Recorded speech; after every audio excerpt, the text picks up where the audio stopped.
Good day everyone. I am Cristel Angela C. Cajano, second year college from Bachelor of Science in Hospitality Management. And now, I will present the knowledge, skills, and attitude required in providing effective customer service. First are the steps in taking the complaint. Step 1. When a customer first makes a complaint, take a step back. It can be difficult to remain impassive in the face of criticism, but an emotional response will only serve to irritate the customer further. Step 2.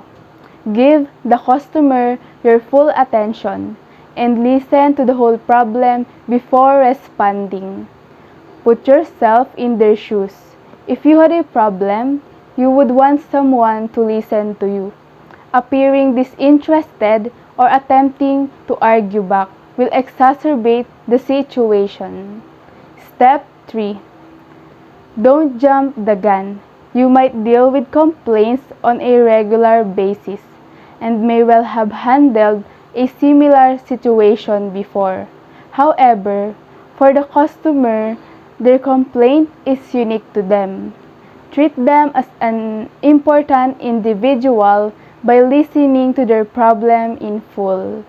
Step 4. Try to understand. It's easy to be defensive, particularly if you don't believe you're at fault. However, you have to put yourself in the customer's shoes. If you were on the receiving end of their experience, would you personally be satisfied? Step 5. Always use your initiative when dealing with complaints. If the blame lies with one particular member of staff, it is often best to remove the customer from their presence. This can diffuse tension and emotion and help the customer to evaluate their anger. Step 6. Never pass the customer from person to person.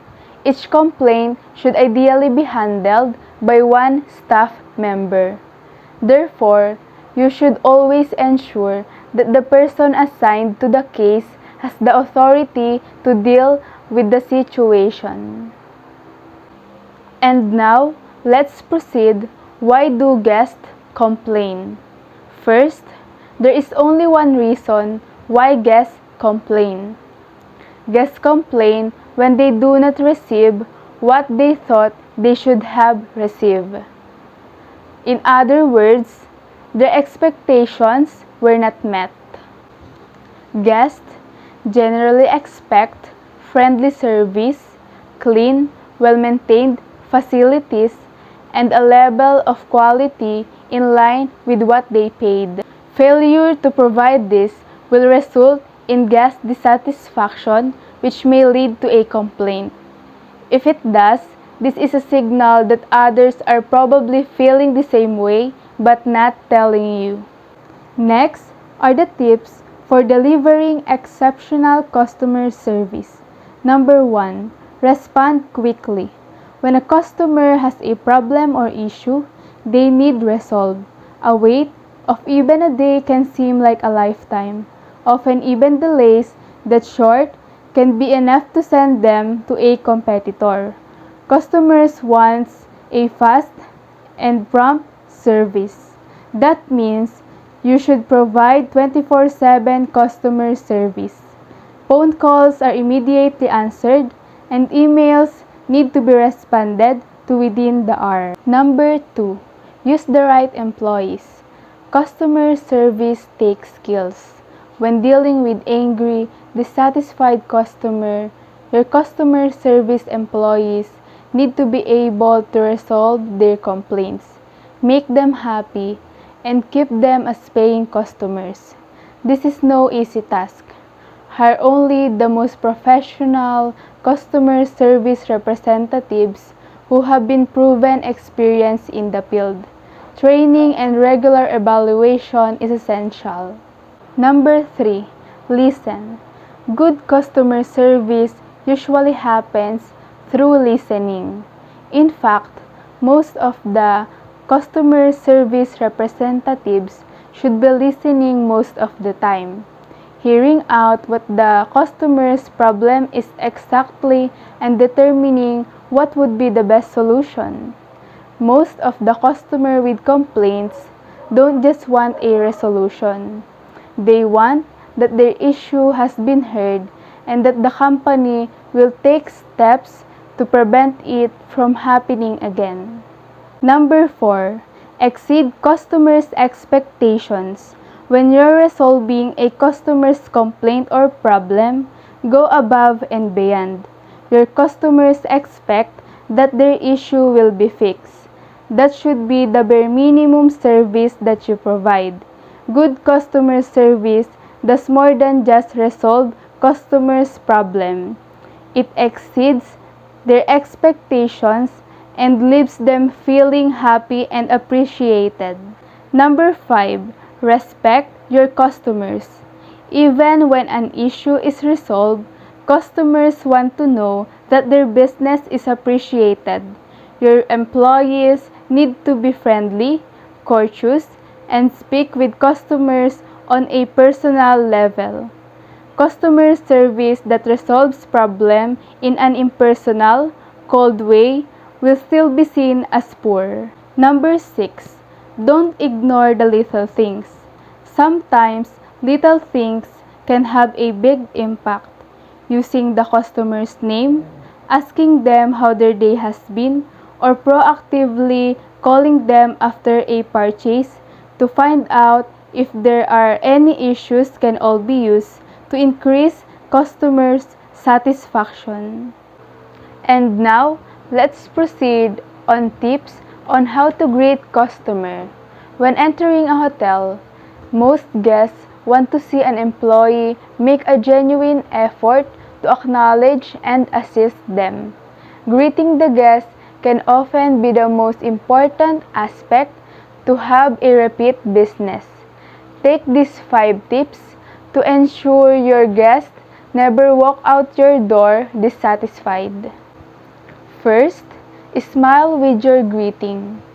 Guests want to hear words of greeting and see a smile.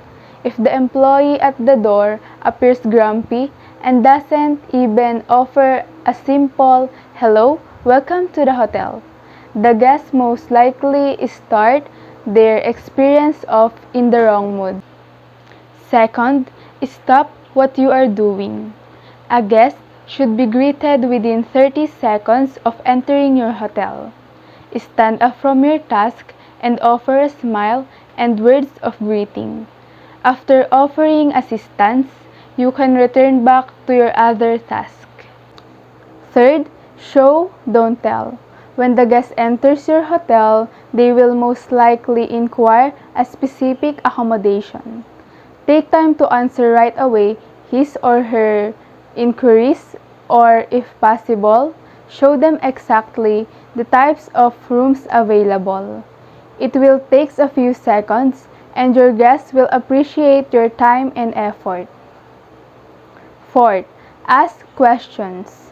Take a moment to ask further regarding his or her needs, often imperative questions.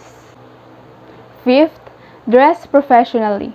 Because you are the first face that a prospective guest sees, be sure to dress and act professionally. Avoid wearing provocative outfits that may offend the guest. Rather, choose conservative, professional outfits that are appropriate for your work environment. If you present neat, groomed appearances, your guests will feel more comfortable during a sales transactions. The second a prospective guest walks through the door, they will be analyzing many aspects of your business. Be sure to offer them a warm, professional greeting, assistance, and quality customer service. Ignoring or downplaying their importance is dangerous for your hotel's success. It is said that there is only one boss, and it is our guest. Let's proceed on the tips for dealing with complaints. 1. Try to remain calm when dealing with a complaint. even if the customer becomes irate or confrontational. Your ultimate aim is to turn their negative experience into a positive one, but arguing back will only make the situation worse. 2. Complaints should always be resolved as quickly as possible. The aim is to make the customer feel as though their problem is being treated as a priority without being rushed. 3. Keep comprehensive records of all customer complaints, from initial problem to the eventual solution.